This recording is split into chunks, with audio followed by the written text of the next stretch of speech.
Pemirsa, pemerintah hingga kini belum memutuskan cara apa yang diambil untuk membayar utang kereta cepat Wus.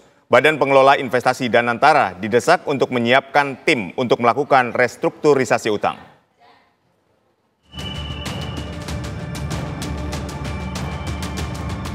Usai 2 tahun meluncur kencang sejak Oktober 2023, kereta cepat Wus kini jadi perbincangan. Di balik kecepatan Wus, ada beban utang 8,5 triliun rupiah yang harus dibayar.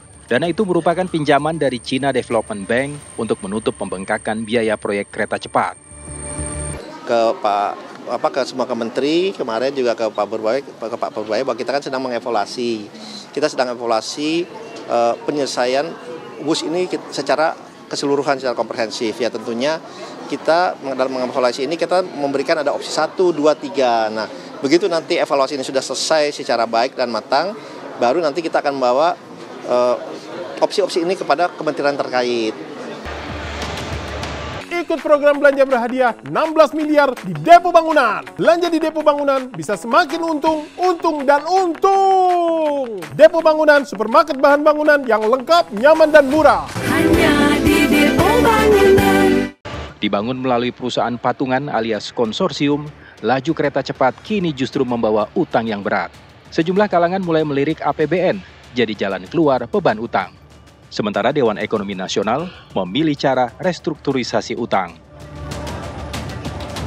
Ya itu mengenai restrukturisasinya sekarang sedang dikerjakan dari kantor saya Seto yang paham betul mengenai itu, dan tadi pagi saya tanya, kita tinggal nunggu kepres saja, ada kepres dari Presiden mengenai timnya, dan saya sudah koordinasi dengan Pak Rosan karena dulu saya yang nanganin, jadi supaya berlanjut, saya sudah beritahu Pak Rosan, dan Pak Rosan juga sudah sepakat untuk segera kita tangani bersama-sama.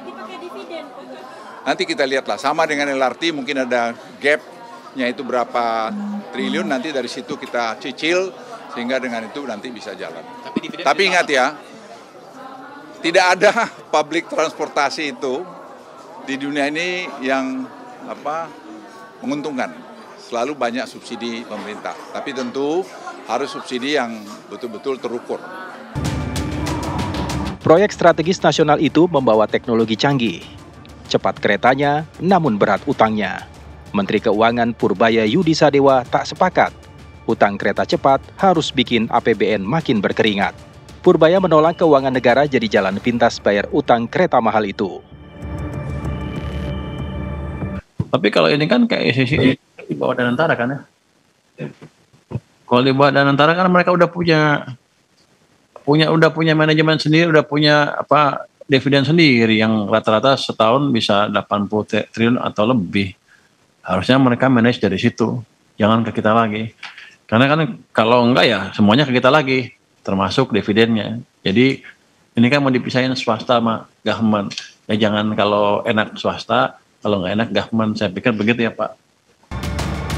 Laju cepat Jakarta-Bandung, kereta Wus tak hanya membawa penumpang, tetapi juga meninggalkan utang. Hingga kini Badan Pengelola Investasi Danantara maupun pemerintah belum memutuskan cara apa yang diambil untuk membayar utang kereta cepat Wus. Dari Jakarta, tim TV One mengabarkan. Pemirsa, Menteri Keuangan Purbaya Yudi Sadewa menghadiri rapat Dewan Pengawas Badan Pengelola Investasi Danantara. Salah satu materi pembahasannya adalah pembentukan komite independen untuk Danantara.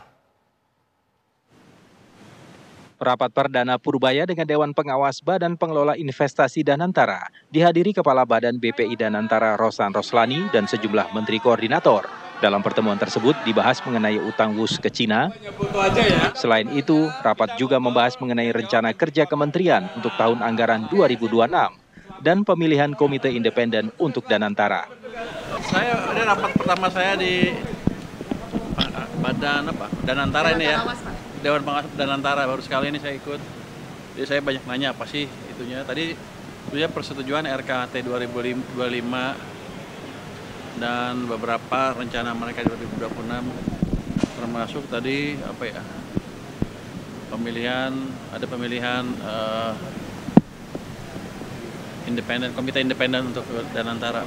Sudah putus cepat Jadi rapatnya berlangsung bagus sekali, terbuka, saya tanya macam-macam, mereka jawab macam-macam juga. Jadi harusnya sih ke depan akan lebih baik karena mereka tahu kita mengawasi dengan betul. Usai pertemuan rapat, para menteri koordinator menggoda Purbaya. Para menteri sengaja meninggalkan Purbaya agar bersedia meladeni pertanyaan wartawan. Tim TV One mengabarkan.